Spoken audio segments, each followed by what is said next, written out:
अब हम लोग देखते हैं विकर्ण अवयव। अब देखते हैं डायगोनल मैट्रिक्स। डायगोनल मतलब विकर्ण। विकर्ण को आप लोग पढ़े होंगे, आयत का, वर्ग का, समचतुर्भुज, ये सब चतुर्भुज का विकर्ण सब पढ़े होंगे आप लोग।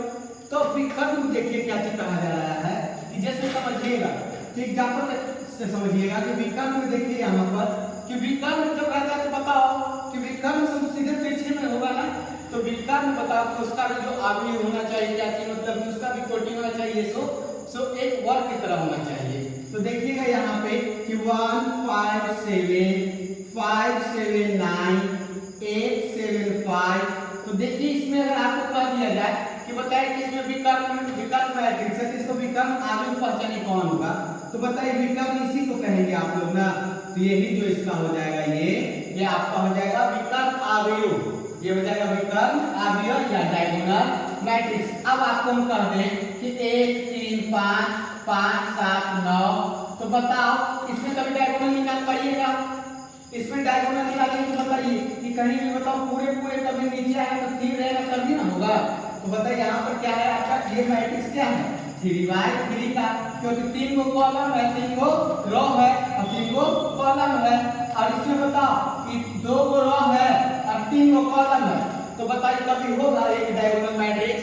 ये डायगोनल मैट्रिक्स नहीं होगा।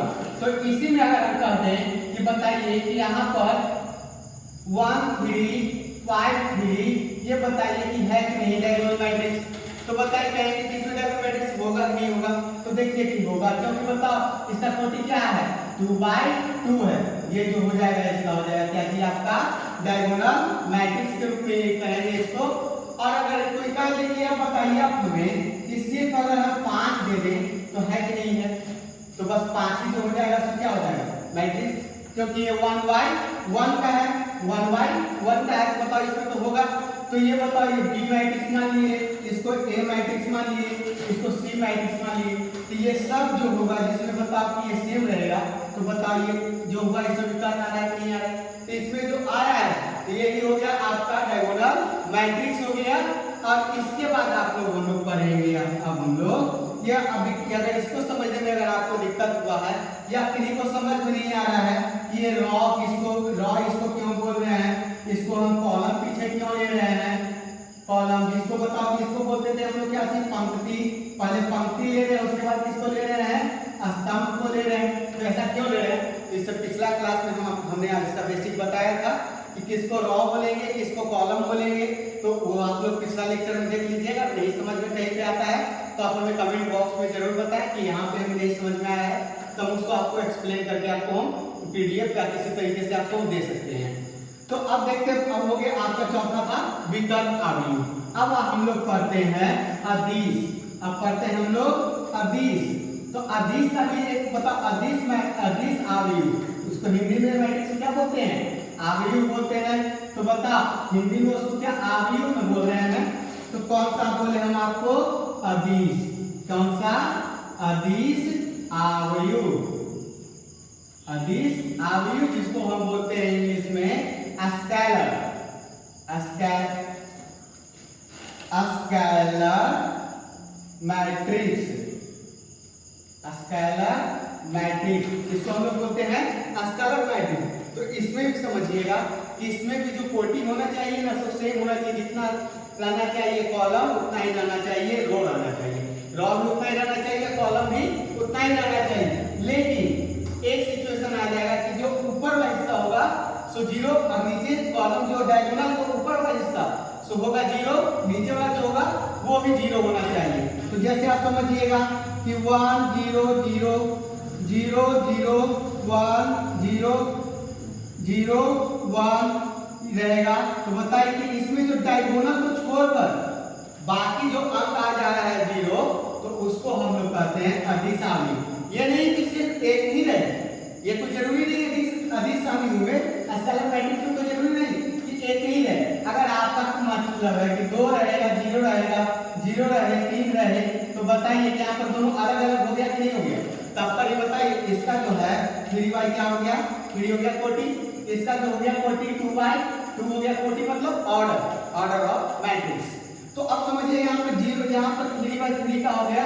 देखिए यहाँ पर जितना रॉ है उतना ही कॉलम है, जितना रॉ है उतना ही कॉलम है।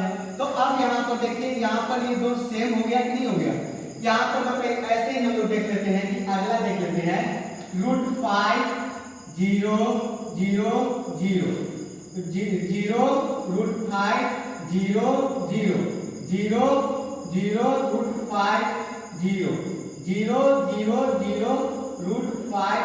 ये जो हो गया आपका, ये हो गया आपका कौन सा मैट्रिक्स बताइए कि इसमें क्यों कॉलम क्यों रो। तो इसमें आप देख रहे हैं कि 4 गो रो है और 4 गो कॉलम है। तो जितना सब समान है ना आपका, तो 4/4 का हो गया। इसको भी हम क्या बोलेंगे आपको, कि इसको भी हम लोग बोल सकते हैं अदिश आव्यूह। अब देखते हैं तत्सम। ये आप पहचाने में इसमें कोई दिक्कत आपको, अब पहचाने में कहीं पे दिक्कत होगा तो आप हमें फिर कमेंट बॉक्स में बता दे सकते हैं। तो देखिए आप यहाँ पर कि अदिश आव्यूह, अदिश आव्यूह हुआ।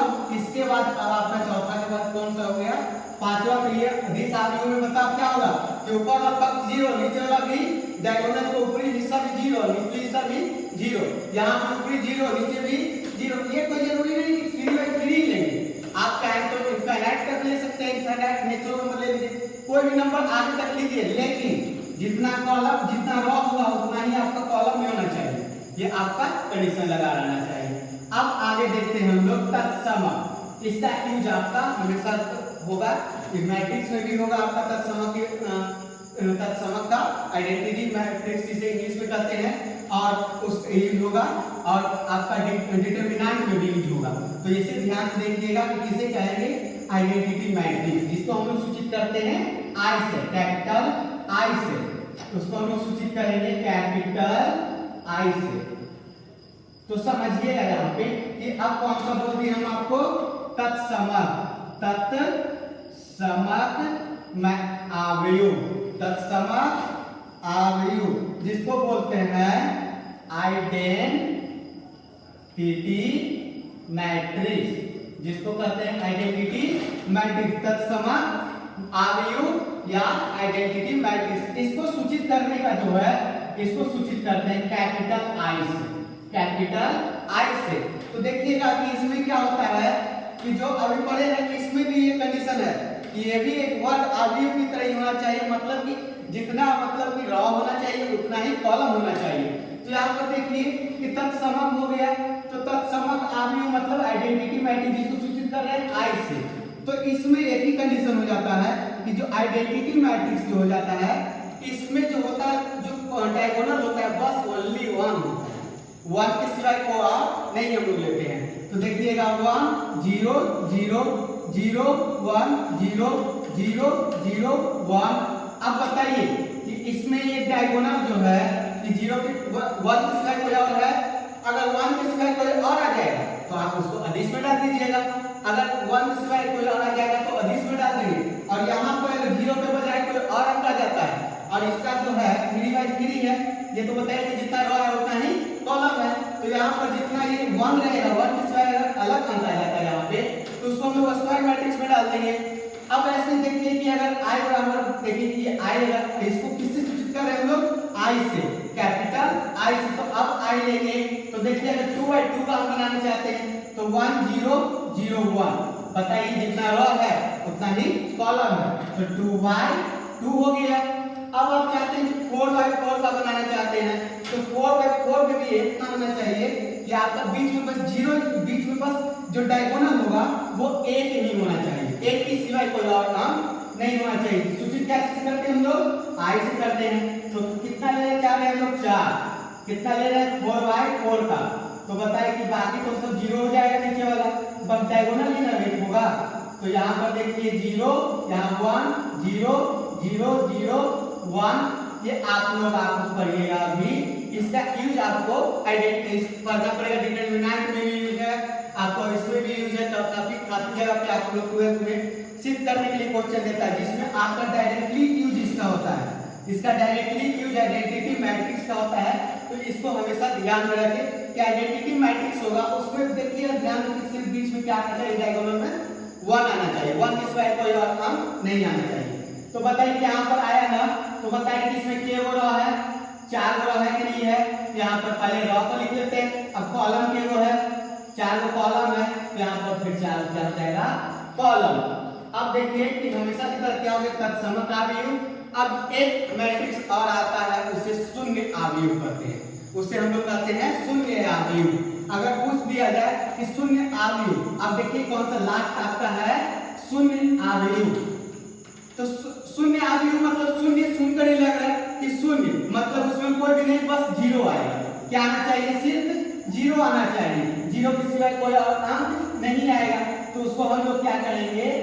शून्य अवयव या जीरो मैट्रिक्स। मतलब कौन सा लास्ट हो गया आपका? शून्य अवयव। शून्य अवयव हो गया, तो जिसको हम लोग बोलते हैं जीरो मैट्रिक्स। क्या बोलते हैं? Zero matrix. तो देखिए सुनकर ही लग रहा है जीरो, तो जीरो सुनकर ही लग रहा है, तो बताइए कि इसका जो अंदर में जो एलिमेंट होगा, जो आप लोग पढ़े थे नंबर ऑफ एलिमेंट, तो बताइए कि अंदर का जो एलिमेंट होगा जो होगा, तो बताओ क्या होना चाहिए? हमेशा जीरो होना चाहिए। तो बताइए 0 0 0 0, ये भी मैट्रिक्स है कि नहीं है? बताओ, ये इसमें भी रॉ है, इसमें भी कॉलम है, तो बताओ किसका है? 2/2 का। तो बताओ ये कौन सा मैट्रिक्स हो गया? शून्य अवयव या जीरो मैट्रिक्स। जैसे देखिए 0 0 0 0 0 0 0 0 0, ये सब मैट्रिक्स कैसे में आ जाएगा? शून्य अवयव में। तो आज हम लोग पढ़े, आज हम लोग क्लास में टाइप्स ऑफ मैट्रिक्स। तो टाइप्स ऑफ मैट्रिक्स में पहला कौन सा आ गया आपका?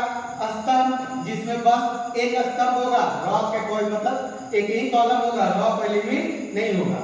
अब दूसरा पढ़ लिए हम लोग रॉ मैट्रिक्स। तो रॉ में क्या पढ़े हम लोग कि रॉ में बताओ कि एक रो होगा, लेकिन कॉलम की कोई संख्या लिमिट नहीं होगा। तीसरा हम लोग पढ़े स्क्वायर मैट्रिक्स। क्या पढ़े? Square matrix. तो स्क्वायर मैट्रिक्स का क्या कंडीशन कि जितना रॉ होगा, नंबर ऑफ रो मतलब पंक्ति की संख्या जितना होगा, उतना ही आपका स्तंभ की संख्या होना चाहिए। अब उसके बाद हम लोग पढ़े थे क्या? अदिश। तो अदिश में क्या पढ़े कि नहीं, उसके बाद पढ़े डायगोनल। क्या पढ़े हम लोग? Diagonal matrix. तो डायगोनल मैट्रिक्स में क्या हम लोग पढ़े थे कि जो होगा डायगोनल मैट्रिक्स, जो बीच का जो विकर्ण हुआ, वो विकर्ण जो होगा उसको कहेंगे उसको डायगोनल मैट्रिक्स। तो डायगोनल मैट्रिक्स हुआ, तो देखिए डायगोनल में क्या हो गया कि जो विकर्ण आया, जो विकर्ण आ रहा था, ये विकर्ण में जो उसका भी क्या होना चाहिए? कंडीशन था कि ये जो बराबर होना चाहिए, ये दोनों क्या होना चाहिए? जितना रॉ उतना ही कॉलम होना चाहिए। अब बताइए वैसे ही हम लोग पढ़ लिए। इसके बाद हम लोग अदिश। तो अदिश में क्या था कि जो डायगोनल होगा तो कुछ भी हो सकता है, लेकिन जो उसका डायगोनल का ऊपरी हिस्सा वो जीरो होना चाहिए, नीचे का भी हिस्सा जीरो होना चाहिए। अब उसके बाद हम लोग पढ़ लिए ए लिमिट। इसमें इन सब में क्या कंडीशन था कि जितना रॉ उतना ही कॉलम, जितना रॉ उतना ही कॉलम। अगला पढ़े आप लोग तत्समक, जिसको बताओ क्या पढ़े? तत्समक को हम लोग बोले, तत्समक को बोले हम लोग आइडेंटिटी मैट्रिक्स, जिसको हम लोग सूचित करते हैं कैपिटल आई से। जिसका बताओ कि सब एलिमेंट जो होगा, जो डायगोनल एलिमेंट होगा, वो सब क्या होना चाहिए? एक होना चाहिए, और बाकी जितना भी होगा एलिमेंट्स वो क्या होना चाहिए? जीरो होना चाहिए। लास्ट में हम लोग पढ़े शून्य अवयव।